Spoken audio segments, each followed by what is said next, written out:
So, my friends, we are going to take a look at a more practical application for your graphic design skills and show you how to design some currency. Believe it or not, somebody had to design those dollar bills.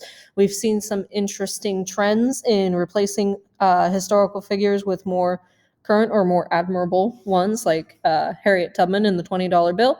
So I'm going to give you a quick peek at how to use some of these pattern techniques and play around with transparency and a couple other different textual elements to get a nice design of currency. And then you're going to have a chance to create your own. So for mine, I'm going to call it money practice. Because eventually you guys are going to do your own. I'm going to shoot for an artboard that is 6x3. And I want 2 of them. So I'm going to hit create. And I've got 2 of these over here. Got 2 nice rectangles. I'm going to go ahead, make sure my layer's good to go. And I'm going to choose kind of like a dark blue background. So let's go ahead over to our rectangle tool. I don't want a stroke. I don't want no stroke. Double click on that. And I'm going to do like a nice dark gray blue. If you want to take a second to write down that hex code, it's 181A23. I am not super finicky. Go for a dark gray blue. And I'm going to hit OK. Click create a rectangle that is exactly 6 by 3, because this is my background. Hit OK. If I want to make sure this doesn't go anywhere, I can lock it in a second. Quick refresher on how to make swatches, because I might need this color again later. I'm just going to go up to Window, check off swatches. I just unchecked it, so it disappeared. But I want swatches. So the way you create a new swatch, my friends, is to hit this plus button down here. It picks up all your CYMK levels. You hit OK. It comes over here. You can group your swatches if you don't recall. You can create a new color group. We're going to call this Money Time. And hit OK. And I've got my dark blue swatch right there. I'm going to go ahead and lock this layer so my rectangle doesn't go everywhere. Actually, before I do that, I'm going to Option, Shift, and slide that right on over so it's over both of those. Now I can lock my layers and create a new layer. I'm going to show you how to make a really neat looking interlocking pattern using just the rectangle tool. It's pretty handy. I don't want to fill on this. I do, however, want a white stroke. I'm going to hit OK. I'm going to close my swatches for now because it's in the way. And I'm going to make a square that's roughly 1.5 by 1.5. That's not a square. I could, in fact, have just clicked and done this, which is exactly what I'm going to do because I am apparently not the most dexterous person right now. I'm going to hit OK. I've got a white stroke, and I'm going to hit my Shift button and rotate that just 45 degrees. Makes a nice diamond. And while that's selected, I'm going to duplicate this a couple times. To do that, I'm going to hold the Option key, if you need a refresher, and click and drag. If I want it to be exactly centered or exactly straight, just like this one, I'm going to add the Shift key as I'm dragging, let go. And then if I want to do that a couple more times, which I do, I'm going to hit Command D for duplicate. So I'm going to do this 3 more times. 1, 2, 3, 4, 5. And that creates an interesting looking diamond design. I'm going to group this, select it, Command G.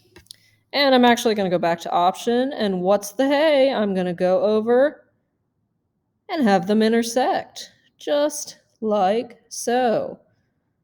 Just enough to create these nifty looking diamond shapes. Kind of like this. This is what we're heading towards anyway.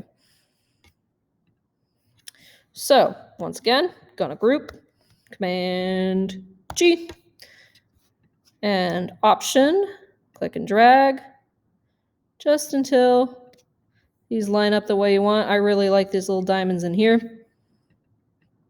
Once more with feeling, Command G, and this time I'm gonna go down, actually. Double check to see how many times I did this.